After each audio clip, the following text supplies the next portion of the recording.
नमस्कार, आप देख रहे हैं नेक्स्ट नाइन आवाज। मैं हूं आपके साथ आकाश त्रिवेदी। बिहार के नेताओं की जुबान पर अब लगाम नहीं रहा। विरोध के संयमित तरीके भी होते हैं, लेकिन वे लोगों का ध्यान उतना नहीं खींचते जितनी तेजी से बेढंगे बोल और उटपटांग शब्दों का प्रयोग से लोग आकर्षित होते हैं। आश्चर्य यह है कि इतने शीर्ष बयान का भी लोग हवाला देते हैं, नेता इसका समर्थन करते हैं और इसका विरोध करने की बजाय उसकी सहमति जताते हैं। जी हाँ, अभी ताजा मामला फिर से बिहार के ही हुआ है, जहां पर कई नेताओं के बयान से तिलमिलाए हुए हैं लोग और ऐसे शब्दों का इस्तेमाल कर रहे हैं जिसकी मर्यादा शायद वो भूल गए। दर्शकों, आपको याद होगा कुछ साल पहले लालू प्रसाद यादव ने कांग्रेस के दलित नेता भक्त चरण दास को बकचोदर कह दिया।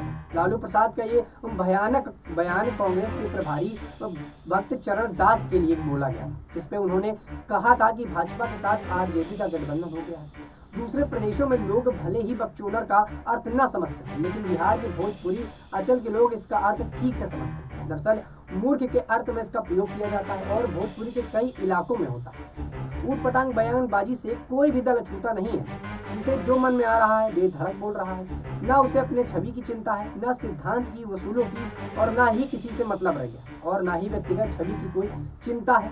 गुरुवार को जब जेडीयू नेता से पूछा गया कि भाजपा में शामिल हुए, तो जेडीयू के राष्ट्रीय अध्यक्ष लल्लन सिंह ने पत्रकारों से प्रतिक्रिया लेते हुए बात की गई। इसी क्रम में उन्होंने ये बयान दे दिया कि नीतीश कुमार ने भी भाजपा के साथ जाने की चर्चा की। लल्लन सिंह ने इसका सवाल में तिलमिला गए। उन्होंने कह दिया कि 7 साल क्या 7 जन्म भी संभव नहीं होगा। जाने की बात की गई तो उन्होंने कह दिया कि भाजपा तो छूटने लायक भी नहीं रह गई है। ठाकुर प्रकरण पर जो बिहार के नेता ऐसा हमलावर हो गए, जो तीखी और कठिन जुबान के लेकर सेकंड में गर्दन काटने लगने की बात होने लगी।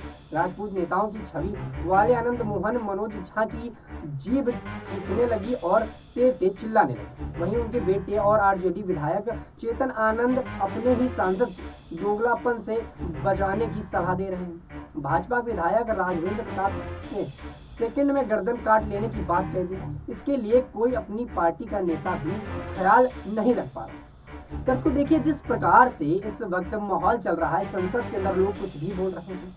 संसद के अंदर रमेश भिदुड़ी ने जिस तरह के बयान दिए, उसको लेकर तमाम कयास लगाया जा रहा है और बात ये भी कही जा रही है कि इस प्रकार के बयानबाजी को संसद के अंदर नहीं करना चाहिए। लेकिन ऐसे ही बयान से कोई भी दल अछूता नहीं है, चाहे वो जो भी दल हो। बिना कुछ सोचे, बिना कुछ समझे और कैसे भी बयानबाजी लोग कर रहे हैं। अब बिहार की राजनीति पे फिर से यही माहौल गरमाया है और बिहार के कई नेता इसका विरोध करने की बजाय समर्थन कर रहे हैं।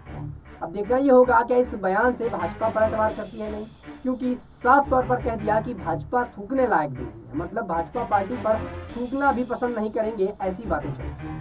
वहीं भाजपा पार्टी के नेता संसद के अंदर अब शब्दों का इस्तेमाल कर रहे हैं, ये भी आपने सुना होगा। मतलब अब शब्दों का इस्तेमाल करने पर किसी भी पार्टी के कोई नेता नहीं छूटेंगे। बस एक दूसरे पर आरोप लगाने के चलते, एक दूसरे को नीचा दिखाने के चलते कुछ भी बोला जाए।